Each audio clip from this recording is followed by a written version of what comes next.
Hey everyone, welcome back to another episode of Give and Go. I'm Matt Dollinger, filling in for Chris Mannix this week as he escapes the bitter cold in New York and researches hair products and adult beverages in the Bahamas. My guest today needs no introduction, but I'll give him one anyways. Resident SI.com NBA expert Rob Mahoney. Rob, how's it going? It's going well. No adult beverages or hair products down here, but we're getting by. And yeah, I think we can still talk about basketball. Rob, we're coming up on the NBA's midseason point, which is a good sign for our sanity, but a bad sign for a couple teams that are still struggling and maybe running out of time. The most notable team still dragging behind is the Oklahoma City Thunder, and we've spent a lot of time talking about them, but this is no longer a hot take. This team's in jeopardy of missing the playoffs. They're 20-20, right at 500. They beat the Warriors last week, which is an impressive win, but before that, they'd lost 6 of their last 11 games. I don't want to put you on the spot and ask you if they're going to make the playoffs. I just want to know what's wrong with them. The injuries are no longer an issue. What am I missing here?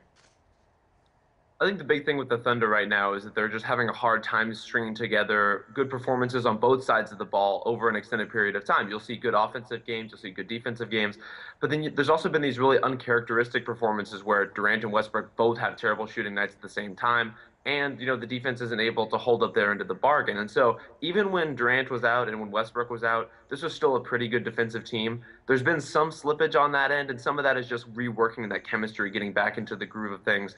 And it's one of those cases, too, where even though Durant has come back from, the injury that kept him out at the beginning of the season, he was also out for another 6-7 games there in the middle. So it's been kind of a start and stop thing for the Thunder where I just don't know that they're in tip-top shape right now in terms of their execution. They're not on a string defensively, certainly, and they're not quite in their groove offensively. But their biggest problem is just that the West is too good to allow really any margin for error at this point. Yeah, you're right. It's insane that, a team with Kevin Durant and Russell Westbrook might not make the playoffs, but that does show you how strong the West is. One thing you said on which really sticks out to me on why the Thunder are struggling is chemistry. And bringing Dion Waiters into the equation sure doesn't seem like a good way to improve your chemistry. When I look at Dion Waiters on the bench, I see a talented scorer, but Oklahoma City has one of those in Reggie Jackson. I'm wondering, Rob, do you think there's any way that Dion Waiters and Reggie Jackson can coexist on this team and both be successful? Yeah, I think they can, and they really have so far, although both of those guys haven't had their best individual performances since Waiters has joined the team. The lineups with those two players on the floor have actually fared pretty well in limited minutes so far. So it's a small sample size, so there's some caution there in terms of extrapolating any kind of bigger meaning from that. But when you look at the skill sets of those two guys, they do both need the ball in their hands, but you have to take into account the fact that Jackson's been playing with Westbrook and Durant for a long time now. He's used to playing with other ball dominant scorers in the lineup. Waiters isn't exactly the caliber of scorer that Westbrook or Durant is or as efficient, and it's certainly one of those things where you don't necessarily want to cede the opportunities to Waiters that you would to a Durant or a Westbrook. But at the same time, it's not as if he's used to dominating the ball at all times. He can play off it. He's a pretty good cutter. And although he can be a little bit selfish in his shot selection at times, I think Jackson's the kind of guy who can fit in that kind of lineup. The question is if Waiters is going to be the perfect kind of scoring complement that can work off of him well, and that's the kind of thing that remains to be seen. But so far, he's been okay. He's had his moments. It's just going to be a wait-and-see thing with Waiters, I think. Let's pretend for a second that you're the Thunder general manager. Congratulations on your promotion. If you've got Reggie Jackson on your team right now, are you looking to move him at the deadline? It's a guy who's playing for a contract, probably won't be around on Oklahoma City next year. Or are you looking to keep him in the fold and really make, as strong of a finals run as you can with the current squad? I think I would be looking to move him, and it's a couple of things. One, Waiters and Jackson might be all right together, and they may do fine, but it's certainly not an optimal fit. It's one of those things where those two guys are going to have to make sacrifices in order to make things work, and so you want to make it as seamless as possible, as easy as possible in terms of lineup combinations. And Jackson is already, he hasn't said anything wrong necessarily, but you can tell that he's not exactly pleased with this current situation, especially in this late game, in the clutch situations where Waiters has been getting some minutes, while Jackson sits on the bench. And so even looking forward to, I don't know that I would want to be the guy to give Reggie Jackson his next contract. He's kind of an odd player. He's not the most efficient. He's not a great playmaker. He's not a good defender. He's not a good three-point shooter at this point. He can create off the dribble and do some interesting things, but he's not exactly the kind of guy I would want to be giving a big money contract to. And I think that's what his market is going to demand, just because salary cap is going to be going up. Teams are going to be wanting to spend. And there are some teams in the market for a young guard of his caliber. And so if you're asking me whether I want to be on the hook for his free agency or if I can find something that's amenable in the meantime that can still help us contend this year, I think I'd opt for the latter. I agree with you. You're 1 for 1 in the Thunder GM test I'm giving you, and I've got another question for you.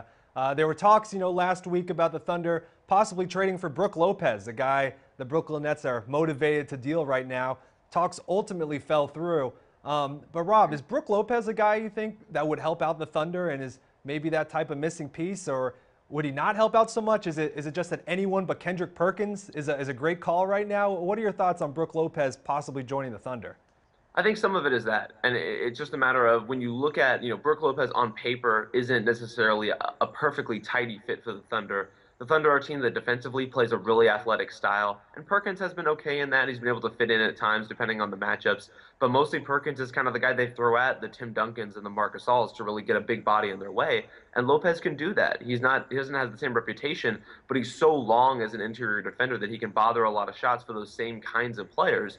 And on the other end of the floor, it's just a night and day difference. And so Lopez gives them that. He gives them a post-up option. He's not a terrible defender. It's just mostly a question of the durability and the money that he's owed. And so I think those are the things that when you're talking about a cost of Kendrick Perkins and Jeremy Lamb and maybe Grant Jarrett, if he falls into that deal, I think that's just a perfectly acceptable price for the caliber of player you'd be getting back. It'd be interesting, and it would be a move completely different from the types of things we've seen Sam Presti do in recent years. So, yeah, it would be something to see that trade go through.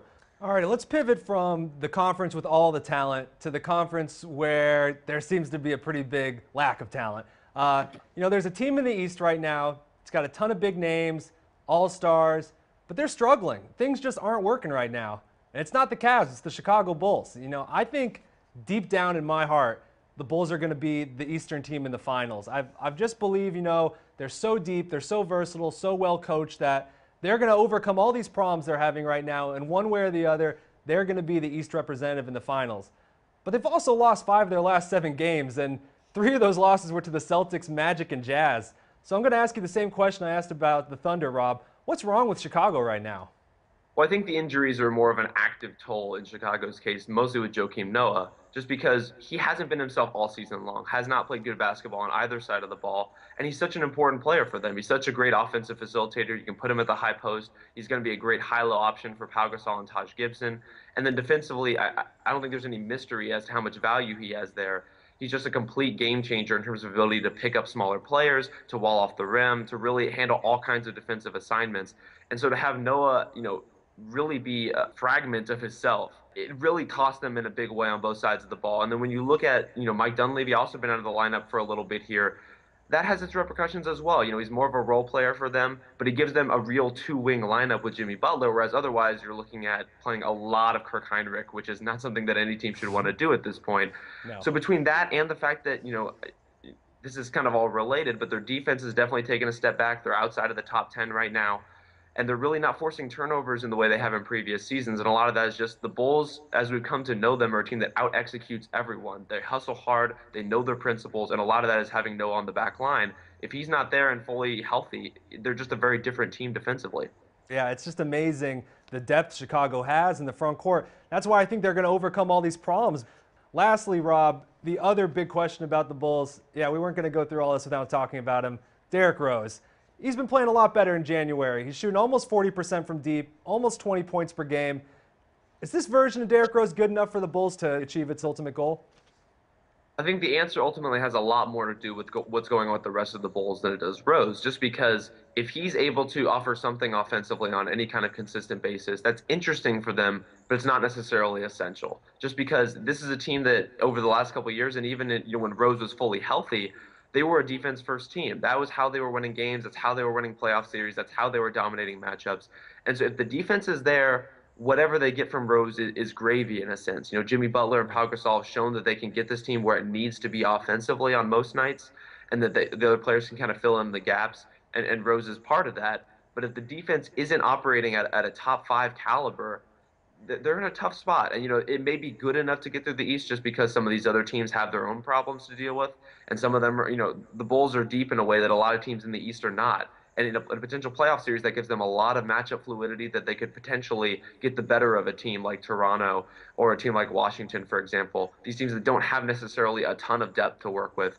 And so Chicago has a nice advantage against a lot of teams in the East, but when you put them against really tough teams, especially in a potential NBA Finals series, I think they're going to need to be really in tip-top shape defensively in order for whatever they're getting from Rose to make sense at a championship level.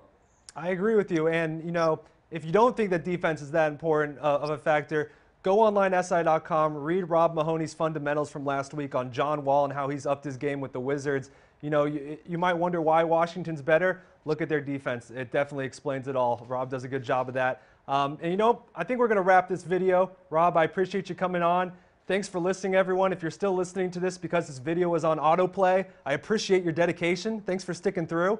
And check back next week on SI.com. Chris Mannix will be back for another episode of Give and Go. Until next time, for Rob Mahoney, I'm Matt Dollinger.